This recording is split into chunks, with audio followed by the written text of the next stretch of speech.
साथियों, सबसे पहले आपको जय भीम जय मूल निवासी और हमारे समाज के उद्धार महापुरुष मूल निवासी बहुजन समाज के महापुरुषों को नमन करते हुए और डेस्क पे मेरे सभी सीनियर कार्यकर्ता बैठे हुए, साथियों, ये जो कार्यक्रम हो रहा है बामसेट के तहत का कार्यक्रम हो रहा है और जो नरेला की जो यूनिट है उनके द्वारा हो रहा है। मैं उनको बहुत बहुत धन्यवाद, साधुवाद, जो उन्होंने इतना अच्छा कार्यक्रम आयोजन कर रहे हैं और आगे भी करते रहेंगे। और नरेला की ये जो यूनिट है, मुझे आशा है कि ये आगे बढ़ते रहेंगे। साथियों,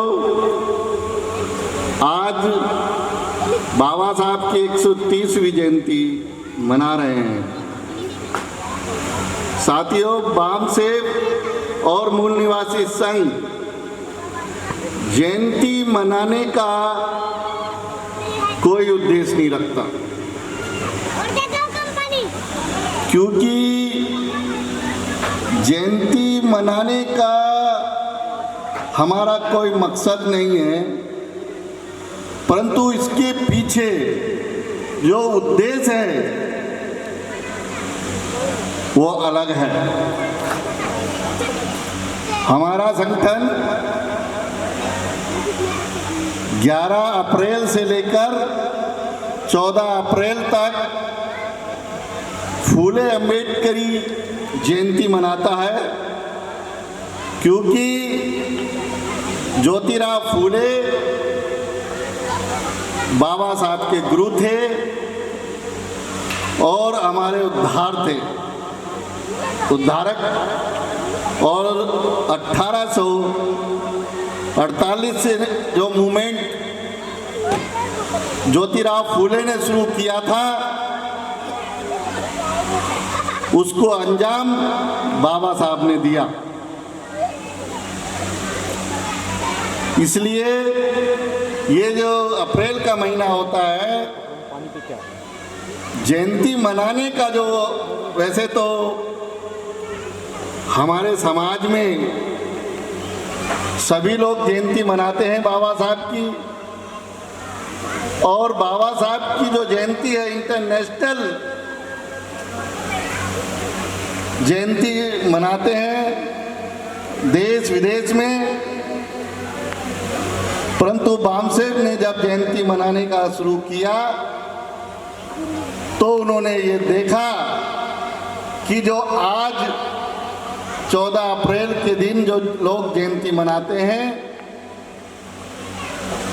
उसमें जो संसाधन जो लगते हैं वो बहुत ज़्यादा अधिकतर पैमाने पे संसाधन हमारे लोग लगा देते हैं, परंतु जो हमारा जो मूवमेंट होता है वो वहीं का वहीं रहता है, मूवमेंट उससे आगे नहीं बढ़ता। इसलिए बामसेट के लोगों ने ये सोचा कि हम इसे जयंती को मनाएंगे, पर इसके मनाने का मकसद होना चाहिए आंदोलन को आगे बढ़ना। और इसलिए 11 अप्रैल से और 14 अप्रैल तक हम एक मूल निवासी मेले के तहत ये जयंती मनाने का कार्यक्रम कर रहे हैं। 2006 से लगातार हम इस जयंती का मनाने का कार्यक्रम कर रहे हैं। जैसा कि मैंने मूल निवासी शब्द बोला है, हमने ये मूल निवासी शब्द को प्रचारित किया इन जयंतियों में, और लोगों ने इस जयंती के माध्यम से मूल निवासी संकल्पना का प्रचार और प्रसार हुआ है। आज आप देख सकते हो कि मूल निवासी शब्द का कितना अधिक प्रचार हो चुका है कि संसद में भी मूल निवासी की आवाज़ गूंजती है, विधानसभा में भी मूल निवासी शब्द की आवाज़ गूंजती है। आज हमारे लोग छोटे छोटे संगठन बना रहे हैं पर और वो मूल निवासी के नाम से संगठन बना रहे हैं। आज उनको ये एहसास हुआ है कि हम देश के मूल निवासी हैं। ये अचीवमेंट है इस जयंती मनाने के पीछे, ये उद्देश्य है। हमारा कोई उद्देश्य नहीं होता कि 14 अप्रैल के दिन हम जयंती मनाएं, 5 मोमबत्ती लगाएं, फूल माला लगाएं और उसके बाद शाम को 8 बजे सो जाएं। हमारा काम बामसेव का संगठन और मूल निवासी संगठन पूरे साल हम इस कार्यक्रम को, इस आंदोलन को चलाते हैं। हमारे लोग बाबा साहब को मानते हैं पर बाबा की नहीं मानते। बाबा साहब ने कहा था कि मेरे जय जयकार करना छोड़ दो, जय जयकार करने से आपको कुछ नहीं मिलेगा, परंतु मेरी जो कार्य है, जो मेरा आंदोलन है, वो पीछे नहीं जाना चाहिए और उस कार्य को आगे बढ़ते रहना चाहिए और उस कार्य के लिए अपनी जान की बाजी लगा देना। ये बाबा साहब ने कहा था। हम समाज में देख रहे हैं कुछ कमी लोग हैं जो इस आंदोलन को चला रहे हैं।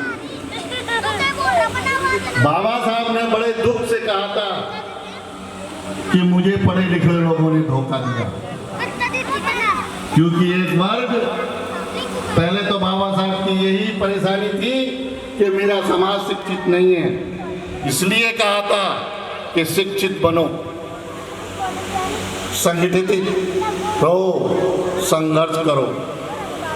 परंतु बामसेव ने ये जिम्मेवारी अपने कंधों पे ली और जो बुद्धिजीवी लोगों को इकट्ठा किया और बुद्धिजीवी लोगों के काम पे लगाया और उन्होंने कहा आप शिक्षित हो गए हो, अब आप लोगों को शिक्षित करो।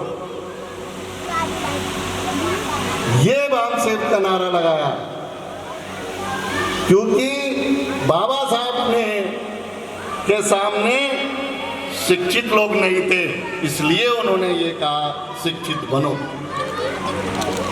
और फिर जब बाबा साहब ने आंदोलन चलाकर हमारे समाज को शिक्षित वर्ग खड़ा किया, तो उस शिक्षित वर्ग ने अपनी रोटी और रोजी में लगाकर कुछ लोगों को विदेश भेजा था, वो वहीं रहे। इसलिए बाबा साहब ने आगरा में कहा था 1956 में कि मुझे पढ़े लिखे लोगों ने धोखा दिया।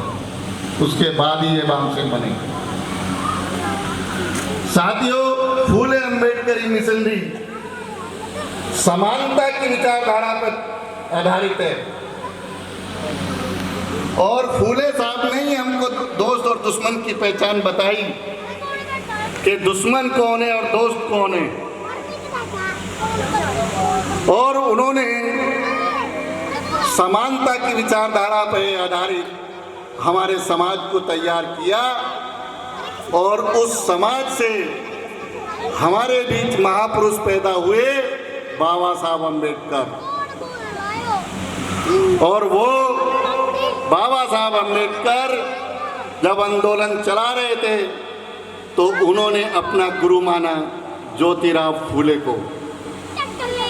इसीलिए ये हमारा जो मिशन है ये फूले अम्बेडकरी मिशन है, क्योंकि इन महापुरुषों ने, हमारे सभी मूल निवासी बहुजन समाज के महापुरुषों ने समानता की लड़ाई लड़ी और उस समानता का जो विचारधारा है वही हमारे संविधान में है। क्योंकि यहाँ पर 2 विचारधारा है, एक विषमता की विचारधारा, एक समानता की विचारधारा। विषमता की विचारधारा जातियों की विचारधारा है, 6000 जातियों में हमारे समाज को तोड़ा है। फूले साहब और अंबेडकर साहब ने उसको एक करने में आंदोलन चलाया है। इसीलिए हम इसे फूले अम्बेडकरी विचारधारा कहते हैं। साथियों, वर्तमान की स्थिति बहुत भयानक है, मेरे साथियों ने अभी बताया है। और जैसा कि हम सुबह हम जब आए थे, हमारी बहन जी बड़ी चिंतित थी, उन्होंने एक सवाल किया कि अगर हमारा हिंदू राष्ट्र बन जाता है भारत, तो हमारी स्थिति क्या होगी। साथियों, एक हमारी एक किताब है, हमारे सीनियर कार्यकर्ता बी.डी. बोरकर साहब ने लिखी है। उसमें कोट किया है बाबा साहब का, यदि संविधान में धार्मिक स्वर्ण हिंदू जातियों के जहरीले दांतों को तोड़ने की व्यवस्था नहीं की गई तो लोकतंत्र के लिए भारत सुरक्षित नहीं रहेगा। ये बाबा साहब ने कहा था। और हिंदू शब्द जो कहते हैं, ये विदेशी शब्द है। वो हिंदू शब्द के पीछे हिंदू धर्म लगाकर वो बचते हैं। साथियों, वो हिंदू धर्म नहीं, वो ब्राह्मणी धर्म है। और जो ये हिंदू शब्द की बातें हैं, हमारे पास हम भारत के लोग नाम की एक किताब है। उस किताब में पूरी हिस्ट्री लिखी हुई है कि हिंदू शब्द के मायने क्या है और हमारा जो देश का नाम भारत क्यों डाला। बाबा साहब ने संविधान में सब कुछ लिखा हुआ है। हिंदुस्तान, ये लोग बार बार प्रचारित करते हैं हिंदुस्तान, परंतु ये हिंदुस्तान शब्द हमारे संविधान में नहीं है। वो हिंदू शब्द के पीछे बहुसंख्यक बन जाते हैं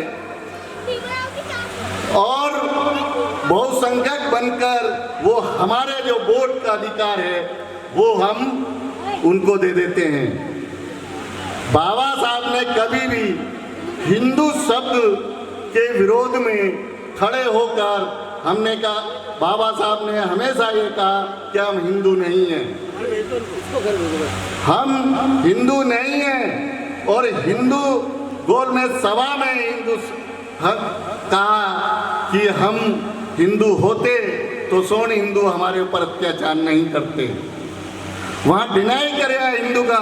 परंतु आज की परिस्थिति में हम ये देख रहे हैं कि जो हिंदू की विचारधारा अव्वल हो रही है और जिसकी समाज में विचारधारा अव्वल होती है, राज उसी का होता है। अगर आप अपनी फूले अम्बेडकरी विचारधारा का प्रचार प्रसार करेंगे तो वो दिन दूर नहीं है कि हम शासक बनेंगे। कोई हिंदू राष्ट्र बनने वाला नहीं है, परंतु हमारे अंदर कमी है कि हम हिंदू शब्द के पीछे हम उनको बहुसंख्यक बना देते हैं। हिंदू शब्द में SC ST OBC 6000 जातियां हैं। जब वोट लेते हैं तो हमें हिंदू कहते हैं। मुसलमानों का घर फूकना होता है तो हम SC ST लोगों को ड्यूटी लगा देते हैं। ये आज की स्थिति चल रही है, ये वर्तमान की स्थिति चल रही है। यही हमारे लिए चुनौतियां हैं। इस चुनौतियों को हम स्वीकार कर गए और सबसे ज़्यादा हम लोगों को फूले अम्बेडकरी विचारधारा, संविधान DS4 का जो कार्यक्रम है डोर टू डोर, जब तक संविधान है जब तक हिंदू राष्ट्र बन नहीं सकता, क्योंकि चेक एंड बैलेंस है संविधान में। और बाबा साहब ने तो बार बार कहा है, 25 नवंबर को विधानसभा में अपनी बात रखते हुए बाबा साहब ने कहा है 26 जनवरी 1950 में हम एक विरोधाभास जीवन में प्रवेश कर रहे हैं, जिसमें राजनीतिक रूप से तो समानता होगी, लेकिन सामाजिक व आर्थिक असमानता होगी। जितनी जल्दी हो सके ये सामाजिक और आर्थिक इनकार किया जाए, नहीं तो राजनीतिक लोकतंत्र खतरे में पड़ जाएगा और टकराव की स्थिति पैदा हो जाएगी। बाबा साहब ने उस टाइम ये कह दिया था। आज वर्तमान में यही स्थिति हो रही है। अगर हम चाहते हैं कि हम जहाँ से उठे थे और अगर वहाँ नहीं पहुँचना चाहते तो हमें काम करना पड़ेगा, हमें घर से बाहर निकलना पड़ेगा। फूले अम्बेडकर विचारधारा का हमें प्रचार प्रसार करना होगा और दोस्त और दुश्मन की पहचान होगी। जिस नाम से वो हमें पुकारते हैं, दलित या हिंदू, ये गाली के समान है। हम इस देश के मूल निवासी हैं। हम इस देश के पूर्व इतिहास में देखेंगे शासक वर्ग के लोग हैं। अगर हम इस लोकतंत्र में अपनी संख्या को अपनी बहुसंख्यक बना लेते हैं, 85% का समाज बना लेते हैं, बहुजन समाज बना लेते हैं, तो हम इस लोकतंत्र में शासक बनने से कोई नहीं रोक सकता। अगर 85% संख्या हमारी है, अगर हम लोगों ने मूल निवासी समाज एक तैयार किया और मूल निवासी संख्या अगर हमने बढ़ाई तो हम इस देश के कल शासक होंगे। इसी के साथ जय भीम, जय मूल निवासी।